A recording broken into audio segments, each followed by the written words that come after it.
شروع اللہ کے نام سے جو بڑا مہربان نہایت رحم والا ہے۔ کاف ہا یا عین صاد، یہ تمہارے پروردگار کی مہربانی کا بیان ہے جو اس نے اپنے بندے زکریا پر کی تھی، جب انہوں نے اپنے پروردگار کو دبی آواز سے پکارا اور کہا کہ اے میرے پروردگار، میری ہڈیاں بڑھاپے کے سبب کمزور ہو گئی ہیں اور سر شعلہ مارنے لگا ہے، اور اے میرے پروردگار، میں تجھ سے مانگ کر کبھی محروم نہیں رہا، اور میں اپنے بعد اپنے بھائی بندوں سے ڈرتا ہوں، اور میری بیوی بانجھ ہے، تو مجھے اپنے پاس سے ایک وارث عطا فرما جو میری اور اولاد یعقوب کی میراث کا مالک ہو، اور اے میرے پروردگار اس کو خوش اتوار بنائیو۔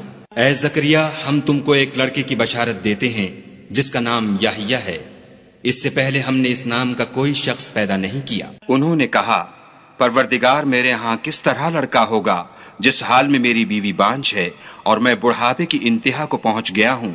حکم ہوا کہ اسی طرح ہوگا۔ تمہارے پروردگار نے فرمایا ہے کہ مجھے یہ آسان ہے، اور میں پہلے تم کو بھی تو پیدا کر چکا ہوں اور تم کچھ چیز نہ تھے۔ کہا کہ پروردگار میرے لیے کوئی نشانی مقرر فرما۔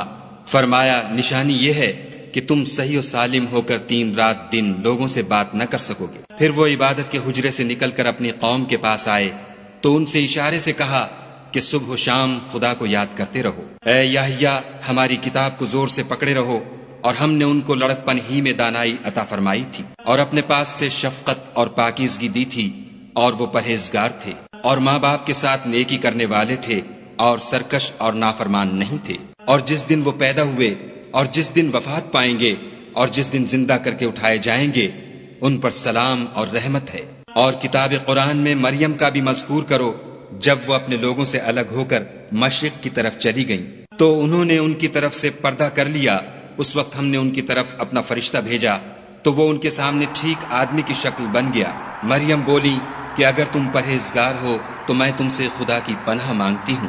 انہوں نے کہا کہ میں تو تمہارے پروردگار کا بھیجا ہوا یعنی فرشتہ ہوں، اور اس لیے آیا ہوں کہ تمہیں پاکیزہ لڑکا بخشوں۔ مریم نے کہا کہ میرے ہاں لڑکا کیوں کر ہوگا، مجھے کسی بشر نے چھوا تک نہیں، اور میں بدکار بھی نہیں ہوں۔ فرشتے نے کہا کہ یوں ہی ہوگا، تمہارے پروردگار نے فرمایا کہ یہ مجھے آسان ہے، اور میں اسے اسی طریق پر پیدا کروں گا تاکہ اس کو لوگوں کے لیے اپنی طرف سے نشانی اور ذریعہ رحمت و مہربانی بناؤں، اور یہ کام مقرر ہو چکا ہے۔ تو وہ اس بچے کے ساتھ حاملہ ہو گئیں اور اسے لے کر ایک دور جگہ چلی گئیں۔ پھر درد ذہ ان کو کھجور کے تنے کی طرف لے آیا، کہنے لگیں کہ کاش میں اس سے پہلے مر چکتی اور بھولی بسری ہو گئی ہوتی۔ اس وقت ان کے نیچے کی جانب سے فرشتے نے ان کو آواز دی کہ غمناک نہ ہو، تمہارے پروردگار نے تمہارے نیچے ایک چشمہ پیدا کر دیا ہے، اور کھجور کے تنے کو پکڑ کر اپنی طرف ہلاؤ، تم پر تازہ تازہ کھجوریں جھڑ پڑیں گی، کھاؤ اور پیو اور آنکھیں ٹھنڈی کرو۔ اگر تم کسی آدمی کو دیکھو تو کہنا کہ میں نے خدا کے لیے روزے کی منت مانی، تو آج میں کسی آدمی سے ہرگز کلام نہیں کروں گی۔ پھر وہ اس بچے کو اٹھا کر اپنی قوم کے لوگوں کے پاس لے آئیں۔ وہ کہنے لگے کہ مریم، یہ تو نے برا کام کیا۔ اے ہارون کی بہن، نہ تو تیرا باپ ہی بد اتوار آدمی تھا اور نہ تیری ماں ہی بدکار تھی۔ تو مریم نے اس لڑکے کی طرف اشارہ کیا۔ وہ بولے کہ ہم اس سے کہ گود کا بچہ ہے کیوں کر بات کریں۔ بچے نے کہا کہ میں خدا کا بندہ ہوں، اس نے مجھے کتاب دی ہے اور نبی بنایا ہے، اور میں جہاں ہوں اور جس حال میں ہوں مجھے صاحب برکت کیا ہے، اور جب تک زندہ ہوں مجھ کو نماز اور زکوٰۃ کا ارشاد فرمایا ہے، اور مجھے اپنی ماں کے ساتھ نیک سلوک کرنے والا بنایا ہے، اور سرکش و بدبخت نہیں بنایا۔ اور جس دن میں پیدا ہوا اور جس دن مروں گا اور جس دن زندہ کر کے اٹھایا جاؤں گا، مجھ پر سلام و رحمت ہے۔ یہ مریم کے بیٹے عیسیٰ ہیں، اور یہ سچی بات ہے جس میں لوگ شک کرتے ہیں۔ خدا کو سزاوار نہیں کہ کسی کو بیٹا بنائے، وہ پاک ہے۔ جب کسی چیز کا ارادہ کرتا ہے تو اس کو یہی کہتا ہے کہ ہو جا، تو وہ ہو جاتی ہے۔ اور بے شک خدا ہی میرا اور تمہارا پروردگار ہے، تو اسی کی عبادت کرو، یہی سیدھا رستہ ہے۔ پھر اہل کتاب کے فرقوں نے باہم اختلاف کیا، سو جو لوگ کافر ہوئے ہیں ان کو بڑے دن یعنی قیامت کے روز حاضر ہونے سے خرابی ہے۔ وہ جس دن ہمارے سامنے آئیں گے کیسے سننے والے اور کیسے دیکھنے والے ہوں گے، مگر ظالم آج صریح گمراہی میں ہیں۔ اور ان کو حسرت و افسوس کے دن سے ڈرا دو جب بات فیصل کر دی جائے گی، اور ہے ہاتھ وہ غفلت میں پڑے ہوئے ہیں اور ایمان نہیں لاتے۔ ہم ہی زمین کے اور جو لوگ اس پر بستے ہیں ان کے وارث ہیں، اور ہماری ہی طرف ان کو لوٹنا ہوگا۔ اور کتاب میں ابراہیم کو یاد کرو، بے شک وہ نہایت سچے پیغمبر تھے۔ جب انہوں نے اپنے باپ سے کہا کہ ابا آپ ایسی چیزوں کو کیوں پوجتے ہیں جو نہ سنیں اور نہ دیکھیں اور نہ آپ کے کچھ کام آ سکیں؟ ابا مجھے ایسا علم ملا ہے جو آپ کو نہیں ملا، تو میرے ساتھ ہو جئے، میں آپ کو سیدھی راہ پر چلا دوں گا۔ ابا شیطان کی پوجا نہ کیجیے، بے شک شیطان خدا کا نافرمان ہے۔ ابا مجھے ڈر لگتا ہے کہ آپ کو خدا کا عذاب آ پکڑے تو آپ شیطان کے ساتھی ہو جائیں۔ اس نے کہا کہ ابراہیم، کیا تو میرے معبودوں سے برگشتہ ہے؟ اگر تو باز نہ آئے گا تو میں تجھے سنسار کروں گا اور تو ہمیشہ کے لیے مجھ سے دور ہو جا۔ ابراہیم نے السلام علیکم کہا اور کہا کہ میں آپ کے لیے اپنے پروردگار سے بخشش مانگوں گا، بے شک وہ مجھ پر نہایت مہربان ہے، اور میں آپ لوگوں سے اور جن کو آپ خدا کے سوا پکارا کرتے ہیں ان سے کنارہ کرتا ہوں اور اپنے پروردگار ہی کو پکاروں گا۔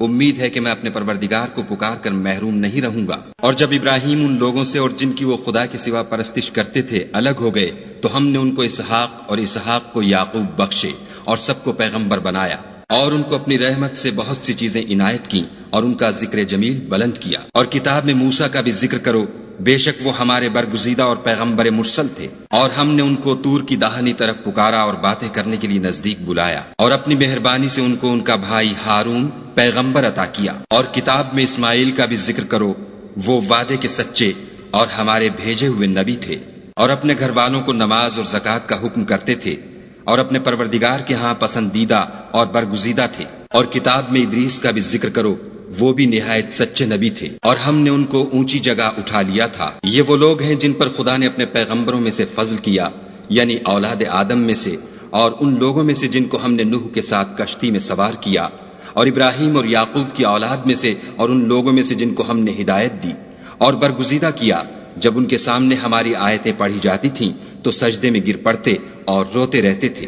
پھر ان کے بعد چند ناخلف ان کے جانشین ہوئے جنہوں نے نماز کو چھوڑ دیا، گویا اسے کھو دیا، اور خواہشات نفسانی کے پیچھے لگ گئے، سو ان قریب ان کو گمراہی کی سزا ملے گی۔ ہاں، جس نے توبہ کی اور ایمان لایا اور عمل نیک کیے تو ایسے لوگ بہشت میں داخل ہوں گے اور ان کا ذرا نقصان نہ کیا جائے گا، یعنی بہشت جاودانی میں جس کا خدا نے اپنے بندوں سے وعدہ کیا ہے اور جو ان کی آنکھوں سے پوشیدہ ہے، بے شک اس کا وعدہ نیکوکاروں کے سامنے آنے والا ہے۔ وہ اس میں سلام کے سوا کوئی بیہودہ کلام نہ سنیں گے، اور ان کے لیے صبح و شام کھانا تیار ہوگا۔ یہی وہ جنت ہے جس کا ہم اپنے بندوں میں سے ایسے شخص کو مالک بنائیں گے جو پرہیزگار ہوگا۔ اور فرشتوں نے پیغمبر کو جواب دیا کہ ہم تمہارے پروردگار کے حکم کے سوا اتر نہیں سکتے، جو کچھ ہمارے آگے ہے اور جو پیچھے ہے اور جو ان کے درمیان ہے سب اسی کا ہے، اور تمہارا پروردگار بھولنے والا نہیں، یعنی آسمان اور زمین کا اور جو ان دونوں کے درمیان ہے سب کا پروردگار۔ تو اسی کی عبادت کرو اور اس کی عبادت پر ثابت قدم رہو، بھلا تم کوئی اس کا ہم نام جانتے ہو؟ اور کافر انسان کہتا ہے کہ جب میں مر جاؤں گا تو کیا زندہ کر کے نکالا جاؤں گا؟ کیا ایسا انسان یاد نہیں کرتا کہ ہم نے اس کو پہلے بھی تو پیدا کیا تھا اور وہ کچھ بھی چیز نہ تھا؟ تمہارے پروردگار کی قسم، ہم ان کو جمع کریں گے اور شیطانوں کو بھی، پھر ان سب کو جہنم کے گرد حاضر کریں گے اور وہ گھٹنوں پر گرے ہوئے ہوں گے۔ پھر ہر جماعت میں سے ہم ایسے لوگوں کو کھینچ نکالیں گے جو خدا سے سخت سرکشی کرتے تھے، اور ہم ان لوگوں سے خوب واقف ہیں جو ان میں داخل ہونے کے زیادہ لائق ہیں، اور تم میں کوئی شخص نہیں مگر اسے اس پر گزرنا ہوگا، یہ تمہارے پروردگار پر لازم اور مقرر ہے۔ پھر ہم پرہیزگاروں کو نجات دیں گے اور ظالموں کو اس میں گھٹنوں کے بل پڑا ہوا چھوڑ دیں گے۔ اور جب ان لوگوں کے سامنے ہماری آیتیں پڑھی جاتی ہیں تو جو کافر ہیں وہ مومنوں سے کہتے ہیں کہ دونوں فریق میں سے مکان کس کے اچھے اور مجلسیں کس کی بہتر ہیں، اور ہم نے ان سے پہلے بہت سی امتیں ہلاک کر دیں، وہ لوگ ان سے ٹھاٹھ اور نمود میں کہیں اچھے تھے۔ کہہ دو کہ جو شخص گمراہی میں پڑا ہوا ہے خدا اس کو آہستہ آہستہ مہلت دیے جاتا ہے، یہاں تک کہ جب اس چیز کو دیکھ لیں گے جس کا ان سے وعدہ کیا جاتا ہے، خواہ عذاب اور خواہ قیامت، تو اس وقت جان لیں گے کہ مکان کس کا برا ہے اور لشکر کس کا کمزور ہے۔ اور جو لوگ ہدایت یاب ہیں خدا ان کو زیادہ ہدایت دیتا ہے، اور نیکیاں جو باقی رہنے والی ہیں وہ تمہارے پروردگار کے صلے کے لحاظ سے خوب اور انجام کے اعتبار سے بہتر ہیں۔ بھلا تم نے اس شخص کو دیکھا جس نے ہماری آیتوں سے کفر کیا اور کہنے لگا کہ اگر میں اثر نو زندہ ہوا بھی تو یہی مال اور اولاد مجھے وہاں ملے گا؟ کیا اس نے غیب کی خبر پالی ہے یا خدا کے یہاں سے عہد لے لیا ہے؟ ہرگز نہیں، یہ جو کچھ کہتا ہے ہم اس کو لکھتے جاتے اور آہستہ آہستہ عذاب بڑھاتے جاتے ہیں۔ اور جو چیزیں یہ بتاتا ہے ان کے ہم وارث ہوں گے، اور یہ اکیلا ہمارے سامنے آئے گا۔ اور ان لوگوں نے خدا کے سوا اور معبود بنا لیے ہیں تاکہ وہ ان کے لیے موجب عزت و مدد ہوں۔ ہرگز نہیں، وہ معبودان باطل ان کی پرستش سے انکار کریں گے اور ان کے دشمن و مخالف ہوں گے۔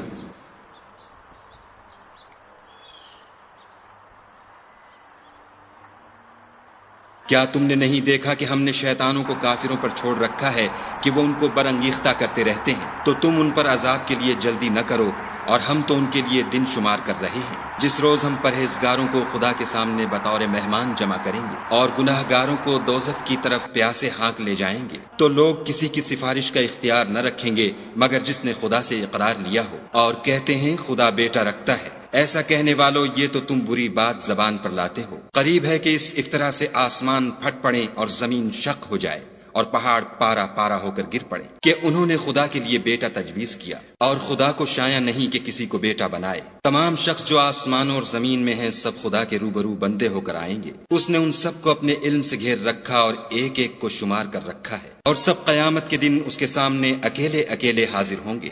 اور جو لوگ ایمان لائے اور عمل نیک کیے، خدا ان کی محبت مخلوقات کے دل میں پیدا کر دے گا۔ اے پیغمبر صلی اللہ علیہ وآلہ وسلم، ہم نے یہ قرآن تمہاری زبان میں آسان نازل کیا ہے تاکہ تم اس سے پرہیزگاروں کو خوشخبری پہنچا دو اور جھگڑالوؤں کو ڈر سنا دو۔ اور ہم نے ان سے پہلے بہت سے گروہوں کو ہلاک کر دیا ہے، بھلا تم ان میں سے کسی کو دیکھتے ہو یا کہیں ان کی بھنک سنتے ہو؟